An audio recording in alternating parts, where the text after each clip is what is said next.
बहुत बहुत धन्यवाद गीता महेश्वरी जी। मैं रिक्वेस्ट करूंगा सुबोध जी से, मनोज पाठक जी की टीम से हैं, सर की टीम से, बहुत इंपॉर्टेंट विषय 6, 8, 12 भाव के ऊपर कुछ अपने विचार रखेंगे। उससे पहले एक सूचना मैं आपको देना चाहूंगा।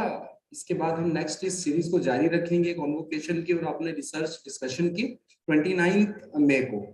तो जो भी लोग और अधिक डिस्कशन अपने रिसर्च पेपर या अपने कुछ और विचार रखना चाहते हैं, वो अपने नाम दे दीजिएगा। हम कोशिश करेंगे सभी लोगों को कवर करें। अगर आपकी क्लास के कुछ और अधिक स्टूडेंट्स हैं या जो आपके साथी हैं वो रिसर्च वर्क का कुछ और डिस्कशन शेयर करना चाहते हैं सभी लोगों के साथ, उनका सभी का स्वागत रहेगा। 29 मई को भी हम इसमें जारी रखेंगे यहीं पर ही। सुबोध जी please.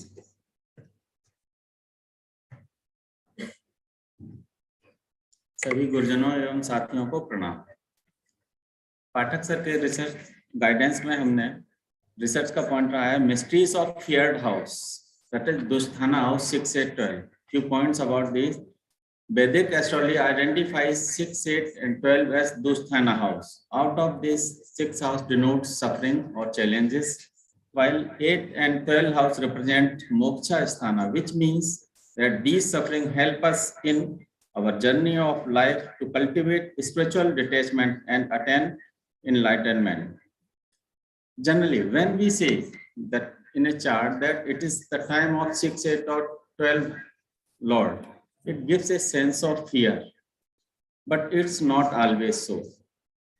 We try to address this point that it's not always the bad time when it is the dasa or antardasa of 6, 8, 12 Lord.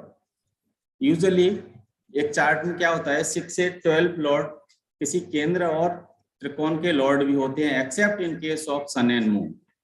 तो जब बैड टाइम होता है तो हम कंक्लूजन निकालते हैं कि खराब टाइम या खराब इंसिडेंट रिजल्ट्स हमें मिल रहे हैं 6 से 12 के कारण, और अच्छे रिजल्ट हमें प्लेनेट केंद्र और त्रिकोण लॉर्ड होने के नाते दे रहा है। इस पॉइंट को एड्रेस करने के लिए भी हमने कुछ ऐसे चार्ट लिए जिनमें प्लेनेट कोई भी केंद्र या त्रिकोण का लॉर्ड नहीं है, वो केवल 6 से 12 के ही लॉर्ड है। मैं इसके लिए चार्ट लगाना चाहूँ Pisces ascendant.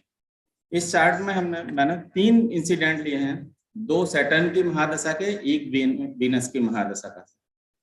Saturn 11th and 12th Lord होके 11th हाउस में है, जिसका कोई भी केंद्रीय त्रिकोणा की लॉर्डशिप नहीं है, ना प्लेसमेंट ही केंद्रीय त्रिकोणा में है। नेटिव का जन्म जुपिटर की महादशा में हुआ था और सैटर्न की महादशा इनको 7 वर्ष की आयु में ही मिल गई थी।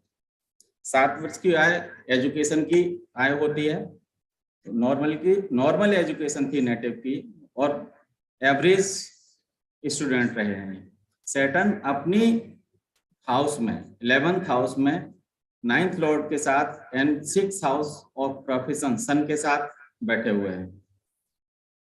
ऑल ऑफ सडन इनके अप्रैल 81 में एयरफोर्स में सिलेक्शन हो गया। दशा थी सैटर्न वीनस। अगर हम सैटर्न और वीनस को एग्जामिन करें तो सैटर्न अपने हाउस में, हाउस ऑफ फुलफिलमेंट में 11th हाउस में है D1 में, और वीनस ट्राइन लॉर्ड 5th लॉर्ड के साथ 12th हाउस में विराजमान है। इनको अगर हम कंसर्न डिविजनल चार्ट में वेरीफाई करना चाहें तो सैटर्न D9 में 7th हाउस में है, जो वहां से लग्न को एस्पेक्ट कर रहे हैं, और वीनस 10th हाउस में असेंडेंट लॉर्ड के साथ हैं। Since it is vargottama chart, Jupiter is ascendant lord for D1 and D9 as well. इसी को अगर हम कंसर्न D10 डिविजनल चार्ट में देखना चाहें, वेरीफाई करें सैटर्न एंड वीनस को, तो सैटर्न D10 में again placed in 11th house aspecting lagna, and Venus placed in 10th house in own rashi. जिससे हम देखते हैं कि सैटर्न वीनस में इनके डिविजनल चार्ट में इंप्रूव हो रही है पोजीशन सैटर्न और वीनस की, और इन्होंने इनको ऑल ऑफ सडन प्रोफेशन दिया। इनका सेकंड इंसिडेंट है फरवरी 89 का। इस टाइम तक नेटिव की लगभग 8 वर्ष की सर्विस हो चुकी थी, और अगेन इनको fulfilment of desire, it was marriage for him under on February 15 Feb 89 under the दशा ऑफ सैटर्न एंड जुपिटर। अगर हम सैटर्न और जुपिटर को वेरीफाई चेक करें चार्ट में, तो Saturn again placed in 11th house house of fulfillment of desired, and Saturn and Jupiter. Jupiter placed in Lagna, being Lagna Lord, aspecting 7th house. इन दोनों को अगर हम D9 में चेक करें तो सैटर्न 7th हाउस में विराजमान है, वहां से लग्न को देख रहे हैं, और जुपिटर लग्ना लॉर्ड होके 10th हाउस में वीनस के साथ विराजमान है, the natural karaka for spouse. इनका थर्ड इवेंट है मई 2016, Venus महादशा।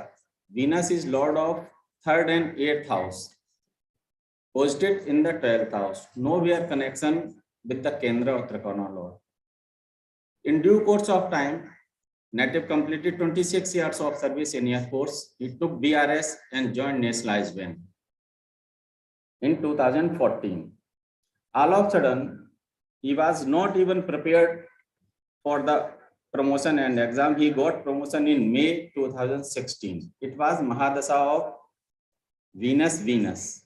If we see this Venus in D1, at first glance, we don't see that it's Venus making any connection in 10th house.